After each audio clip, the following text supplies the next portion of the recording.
Welcome back to The Explainer. Today, we're doing something a little bit different.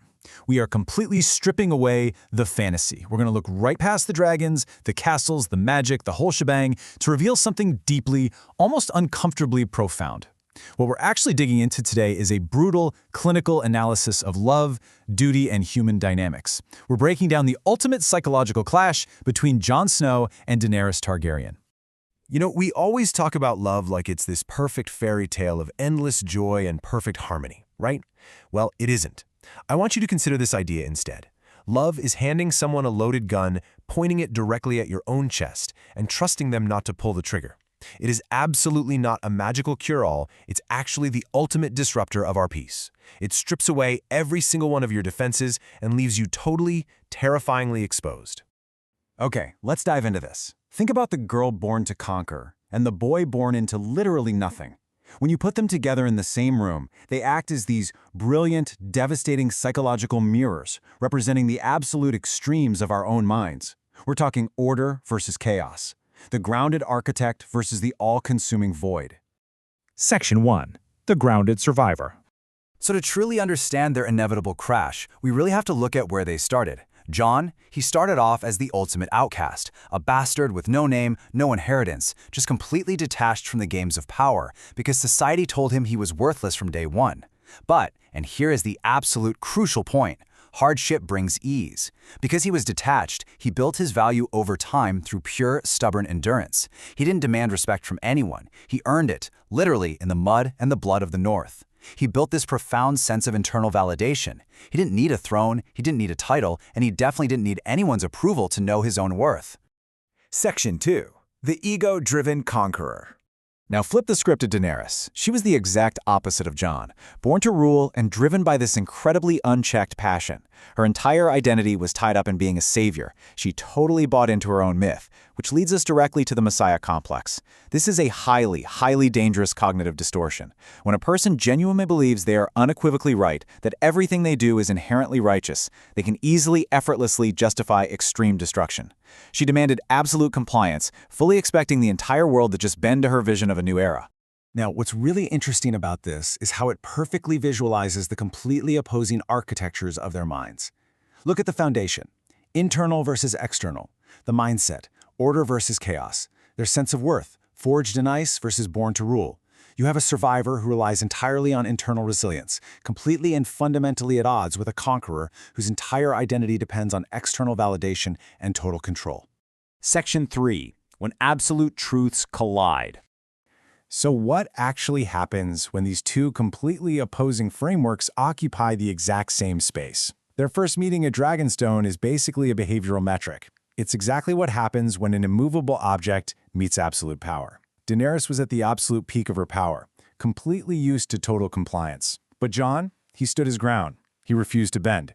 And honestly, that detachment is exactly what drew her in. Think about this in the context of the real-world hustle, right? Like the intense, crazy daily grind in a city like Lagos. People hustle, they build empires, they automate systems, all specifically to gain and maintain control over their lives. Daenerys spent her entire life building that control. Yet, for love, she just surrendered it. She sacrificed her grand plan, her untouchable reputation, for this one guy. Emotion became her ultimate system disruptor. Let's walk through how this psychological unraveling actually happens in real time. Step 1. She lost her true allies. The very few people who actually kept her grounded. Step 2. The energy vampires took over. She started surrounding herself with people who either feared her or just fed her massive ego. Step 3. Without that structural support, unchecked passion completely took the wheel. And finally, Step 4. System crash. The void just takes over entirely. She literally burned a city to the ground because the grief and betrayal shattered her external foundation beyond repair. Section 4. The Cold Calculus of Betrayal.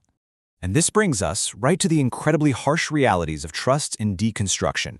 There's actually a really profound real-world parallel here from the source offer regarding a major project collapse, the Great Sabotage of 2023. It's perfectly captured in this idea. Scarcity is a lie, money is infinite, but trust, once that shatters, you can't buy it back. Jon gave Daenerys his time, his absolute loyalty, and immense value, but she demanded more. She demanded that he completely erase his true identity just to protect her narrative. And honestly, that right there is the exact moment the love died. You simply cannot build a stable foundation on erased identities. Think about the concept of holding the knife. It's this incredibly clinical symbol of deconstruction. Freedom requires holding the knife. It means looking at a failing system, looking at a partner who has literally become a poison to your peace, and making the cold, clinical decision to end it. John bypassed his own heavy emotions to make a devastating, clinical choice to protect the realm from a tyrant. Look, people are always so quick to call John a traitor. But based on the psychological metrics we are looking at today, the guy was a realist. He saw the data. He knew the outcome. Duty is the death of love, and he chose a painful reality over a beautiful lie. John took on the massive, soul-crushing burden of being the villain in her story, completely destroying his own reputation and accepting a life of exile, just so the rest of the world could survive. Section 5. Standing Alone in the Void. And this brilliantly illustrates our core lesson today. How do we prevent our own system crashes? Well, we have to learn what it means to stand alone in the void. That means possessing profound internal validation without relying on any external markers of success. Think about it. Our modern society, our education systems, they constantly condition us to chase external validation, right? Grades, status, fancy titles. We are quite literally programmed for this exact failure, leaving us totally exposed and incredibly fragile when our support structures inevitably fail. Daenerys didn't know how to stand alone. John did.